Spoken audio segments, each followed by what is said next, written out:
నిరీక్షణ prayer house మరియు centre సంగముల తరపున ప్రభు పేరిట మీ అందరికీ పునరుద్ధాన దినపు శుభాభివందనములు. ఈరోజు దేవుని వాగ్దానం 122వ సంకీర్తన 7వ చరణం. నీ ప్రాకారములలో నెమ్మది కలుగును, నీ నగరులలో క్షేమము కలుగును. ఈ యాత్ర కీర్తన.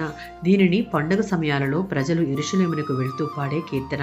కీర్తనాకారుడు యెరూషలేములో శాంతి ఉండాలని, భద్రతా గోడలు దృఢంగా ఉండాలని, ప్రజలు సుఖ సమృద్ధిగా జీవించాలని ప్రార్థిస్తున్నాడు. ఈ వచనం దేవుని సన్నిధి ఉన్న చోట శాంతి, సమాధానం, క్షేమము, ఆశీర్వాదాలు ఉంటాయి అని చూపిస్తుంది. క్రీస్తు ద్వారా నేడు ఈ వచనం ఆత్మీయ యెరూషలేము అయిన సంఘానికి వర్తిస్తుంది.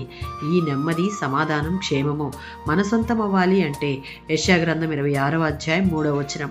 మన మనస్సు లేక ఆలోచనలు నిలకడగా లేక స్థిరంగా దేవునిని ఆశ్రయించి ఆయన చిత్తానుసారంగా నడిస్తే సంపూర్ణ సమాధానంతో నింపుతాడు.